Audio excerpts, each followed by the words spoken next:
Tayong mga Pilipino ay mahilig sa pagkain, lalong-lalo na sa kakanin. At Burmans na naman, kaya uso na naman ang puto bumbong at bibingka.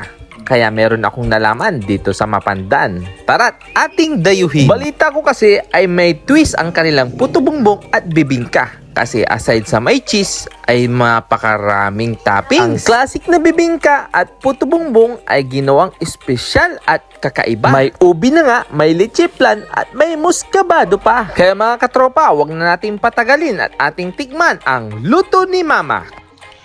Hello mga katropa! Christmas is coming dahil sa Burmans na naman ay syempre uso na naman ang mga puto bumbong, mga bibingka at iba pa. Kaya ngayon ay titikman natin ang luto ni Mama. Dito lang yung matatagpuan mga katropa sa may Barangay Acerda, Mapandan, Pangasinan. Kaya tara, tikman natin kung masarap nga ba.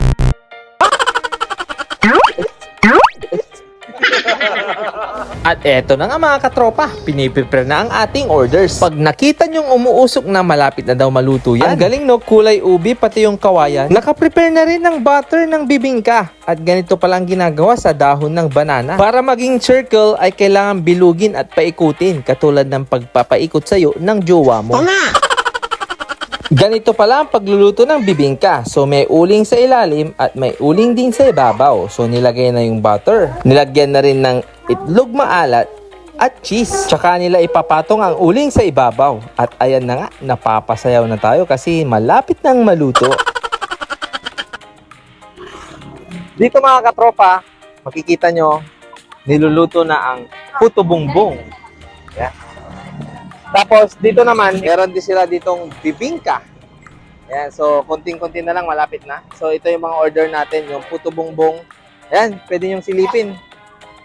Ano mo, malapit nang maluto. Siguro mga 3 minutes na lang yan, luto na. At syempre, pwede na natin kainin. Kasi sabi nila, mas masarap pag mainit. Kaya tara mga katropa, titikman na natin. Saan ang daan? Tignan nyo mga katropa, umuusok sa sarap ang puto bumbong nila. Nilagyan na ng cheese, ng leche flan, ng ube, at saka muscabado.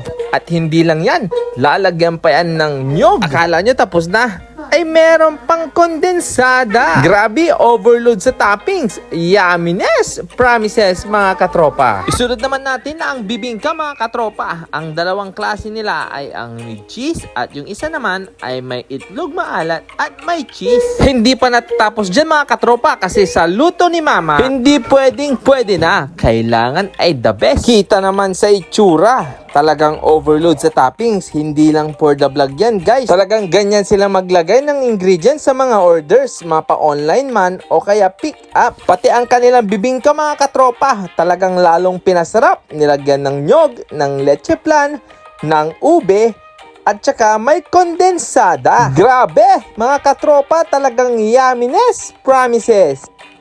Ayan mga katropa, dito na lahat ng mga orders natin. So, syempre, in-order natin lahat ng nasa menu para matikman natin kung ano yung mga regular, special, hanggang sa overload. Kaya tara mga katropa, tikman na natin ang kanilang puto bumbong at saka bibingka.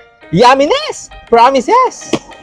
Ayan mga katropa, titikman na natin. Ayan, so, unahin na natin ang kanilang overload. So, mas masarap to pag may kasamang leche flan, tsaka yung cheese, and then yung ube. Ayan. Grabe, yumminess talaga. Tapos itong bibingka nila, siyempre meron siyang regular tsaka yung overload special. Ito, may kasama na po itong itlog maalat tsaka cheese. Tapos ngayon, ang panggandahan, meron pa siyang nyog. Sarap. Ito, try natin tong nila, overload special nila. Yung may ube, may leche flan din, tapos yung cheese tsaka itlog maalat.